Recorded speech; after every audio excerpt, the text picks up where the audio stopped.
Well, good morning. It's a very early morning here in Salt Lake City, and I'm about to board a bus to Denver, Colorado.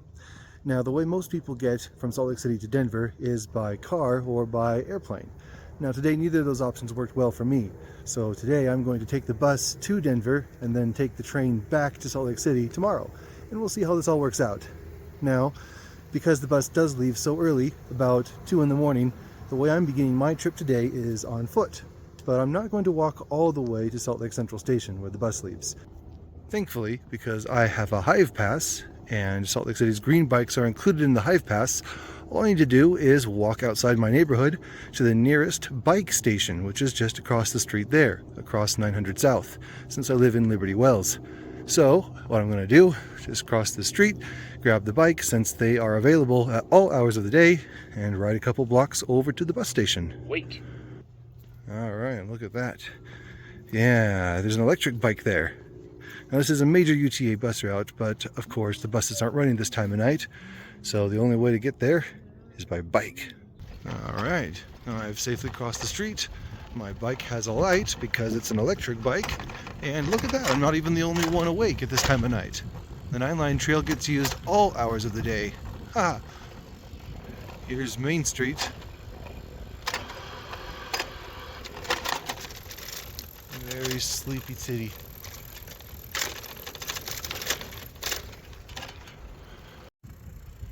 And there's the empty track station at 900 South. No more trains there for the night, but that doesn't bother us. 18, 19, 20! Woohoo!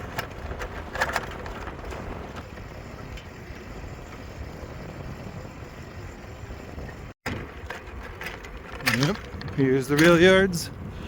The great big viaducts. They're still here, even in the night. Salt Lake Central. Completely abandoned this time of night. A couple of parked cars. But there's the green bike station, and that's what I want.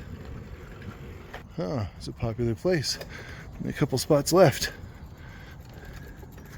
There we go. Just put the bike in here. All right, and then don't need to worry about you anymore. What a great system. Surprisingly, the one thing that is open is the Amtrak station, because the trains only come through at night. This is 1 o'clock now, so the last train, westbound, came through about an hour ago. Hour and a half, I guess. And the next train will be here in another 2 hours, going east. That's the train I could have taken, headed to Colorado, but that train takes 16 hours, and I would have... Oh, there's an Amtrak passenger. I would have missed the meeting I have this afternoon. So instead, I'm going to take the bus. Now, I'm not sure where the bus leaves from these days because the old bus intermodal center is permanently closed. Since the buses no longer use the facility, they stop on the curb. I don't know where that is. But the bus takes about 10.5 hours to make the same trip. But I don't see anything yet. So it's time to get cozy here at Central Station and, well, wait for my bus.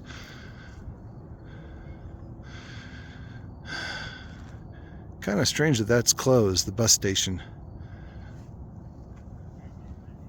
Also strange that Rio Grande Depot is also closed. What are we doing here in Salt Lake City anyway?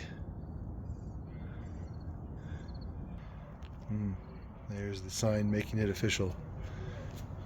They do not serve this building.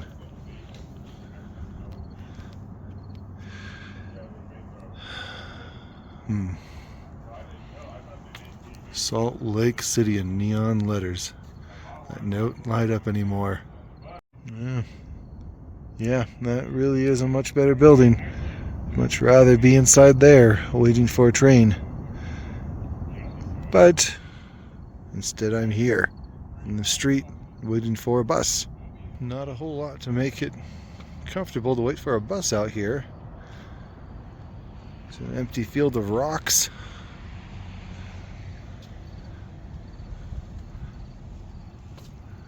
Street, empty lots. The intermodal center there. I didn't see any kind of sign that says where the bus is going to stop, so I'm guessing it's going to be in front of the center there. That's where some people are starting to congregate. At least I think that's what they're doing. They could just be camping out. More people over there getting dropped off ahead of the Amtrak train showing up. Meanwhile, there is a small group of people congregated over there with suitcases. So I'm pretty sure that's the Greyhound or Flixbus crowd that I'm looking for. But again, there's no sign or anything that's helping me out here. I think I'm gonna go wait over here around the corner where it's more quiet. The group waiting for the Greyhound bus is talking very loudly about exploits of one type or another, and I'd rather not be a part of that conversation. No buses scheduled for the next 90 minutes. That's where all the Greyhound or Flixbuses used to pull in. All the different bus bays there and the different boarding gates. But again, this building's not used anymore, completely closed off. We'll just stay on the sidewalk until the bus shows up. Nothing happening here either, except for some very bored Amtrak employees waiting for the next train. Now just an hour and a half away. There's the lights of downtown way over there. But we're over here, far away. And between us, there is the Rio Grande Depot.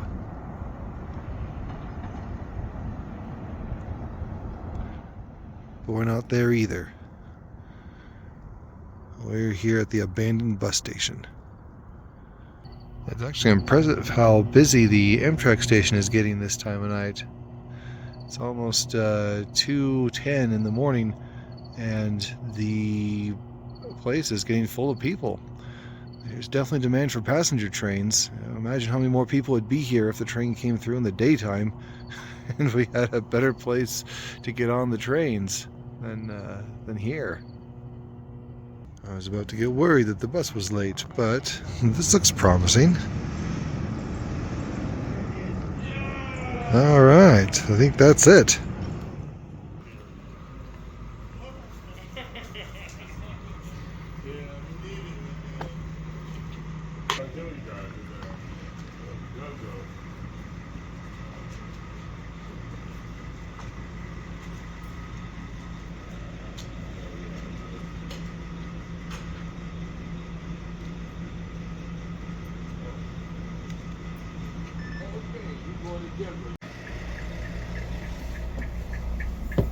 The bus ride turned out to be not so bad.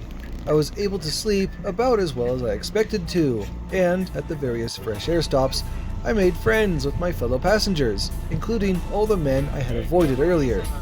People are funny like that, including me. Accommodations included power outlets, Wi-Fi, and seats that were comfortable for about the first 9 hours. All of them had seat belts, but nobody used them. As for the trip itself, it looked like this.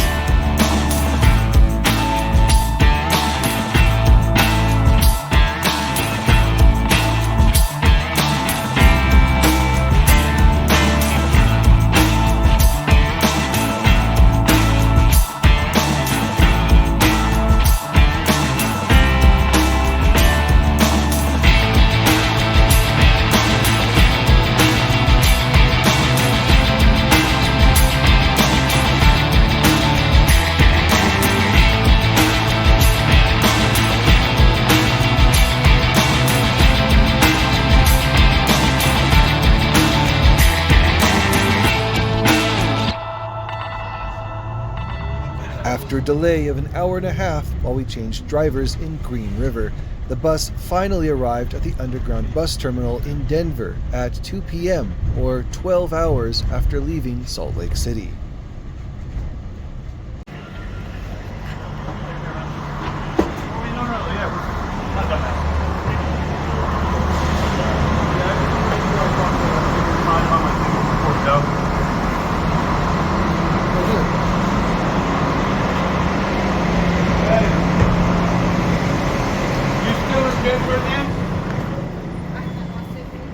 Yeah.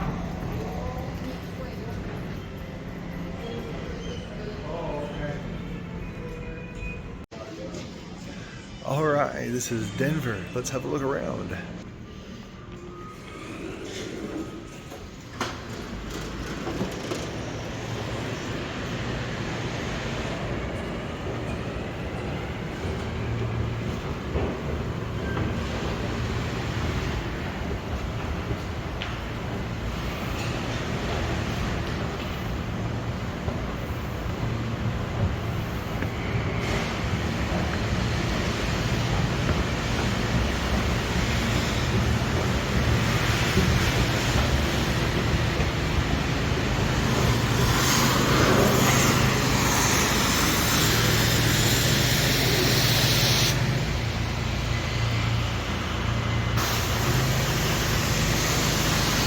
Alright, wow, look at this place. Welcome to Denver.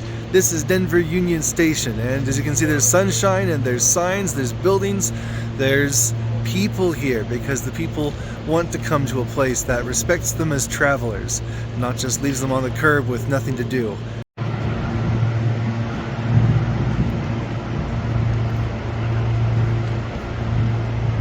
Look at all those departures. The next hour there's 1, 2, 3, 4, 5, 6, 7, 8, 9, 10, 11, 12 trains leaving. Wow. There's no secret about it. Denver Union Station is the original inspiration for the Rio Grande Plan. Trains first stopped here in 1881, and this current building was first opened in 1914, just 4 years after the Rio Grande Depot in Salt Lake City. For many years, this station was the social and commercial hub of the city. Then, when rail travel bottomed out in the 1960s, the station spent many more years in neglect, along with the entire northern edge of downtown.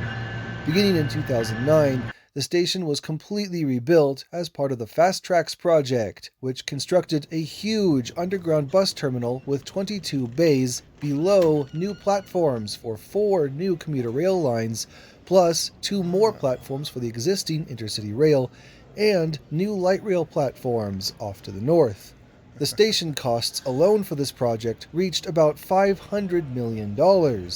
But because the project made 20 acres of industrial land available for new urban development, the project costs were paid off early, and now Denver's downtown is thriving and prospering in ways that few cities in the western United States are able to achieve. The key to this success is the reuse of the historic station in the historic location, rather than trying to build something new. The urban fabric was already centered on the train station. All the city needed was the train service to pick up again, and the growth took care of itself. After a long day of visiting with the Greater Denver Transit volunteers and capturing as much video as I possibly could, it was time to call it a night and prepare for the early morning the next day.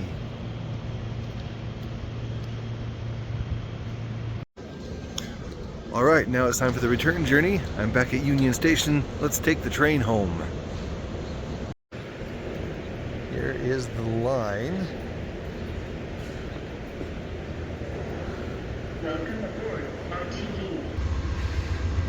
Going to the very front to check out the engines. No unauthorized personnel above that point. Yeah, I can't get up to the front to get a picture with the locomotives there, but that is the refueling pad.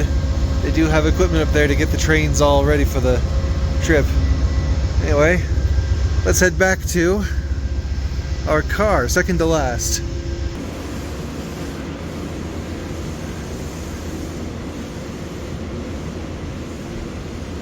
Car 610.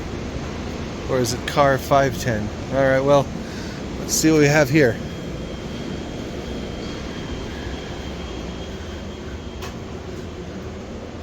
Alright. Some seats down there. Oh, here's the door.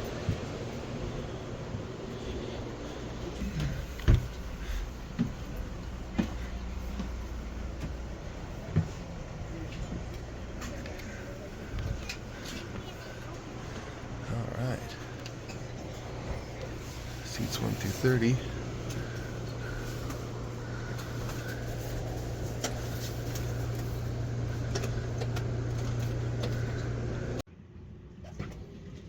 The Amtrak accommodations were obviously going to be better than the bus. The seats are huge and a lot more comfortable, so I never got sore or stiff the way I did on the bus, thanks to the extended footrests, leg rests, and deep recline. While there was no Wi-Fi on board, there were power outlets, but they were on the wall rather than between the seats where they would have been more convenient for both passengers. Still, on the train, you're encouraged to get up and walk around between cars to see the lounge, cafe, and dining cars. In total, the train ticket is between 2 to 4 times more expensive than the bus, and the scheduled travel time is 5 hours longer than the bus. But when it comes to travel experience, you really do get what you pay for.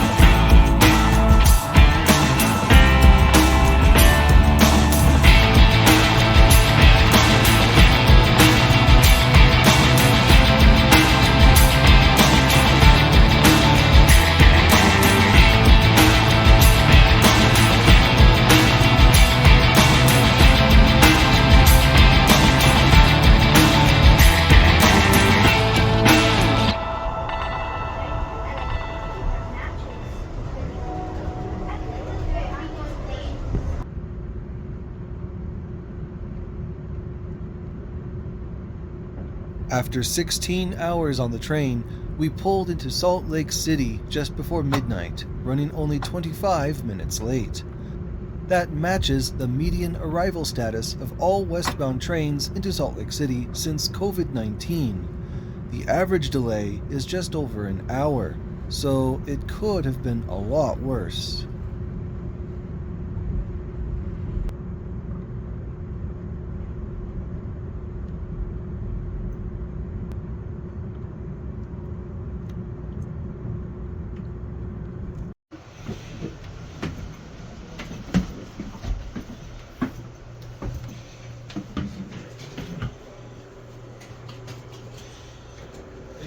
Oh, thank you. Thanks.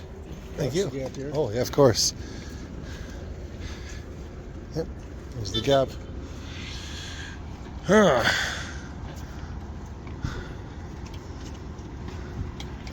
Guess we all go this way. A lot of people here. The whole platform's full.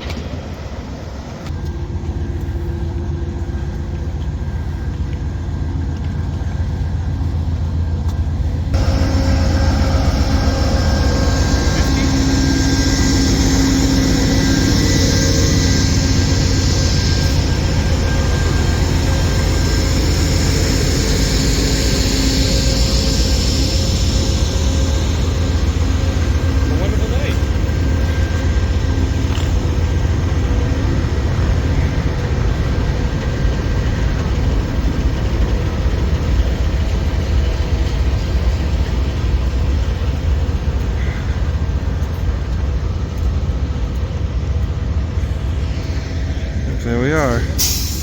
That's our train.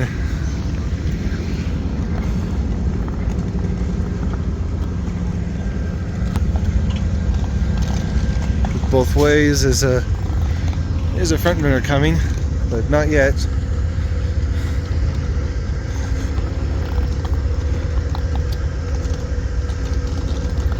And yeah,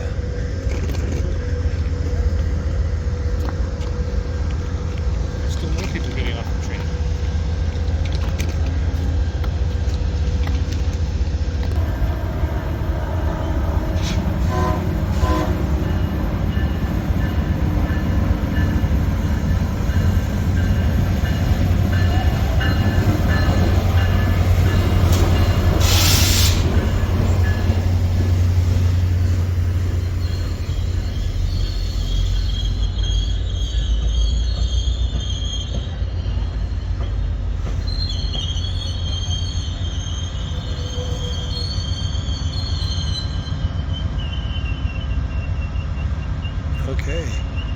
Well, that's over. I guess they can open up their gate. Yep, there it opens. And people can start boarding the train again. Very interesting. Well, here we are, back home in Salt Lake City. Welcome home, everyone. Not quite the same as Denver, is it?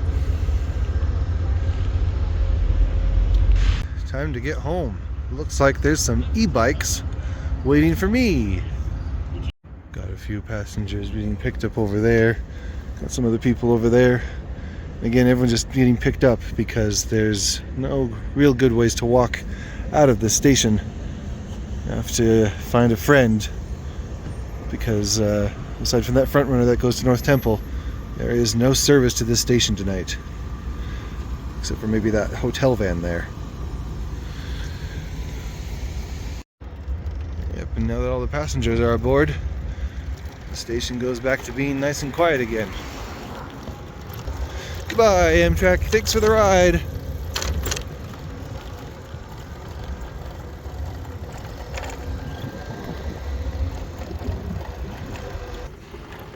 Woohoo! 20!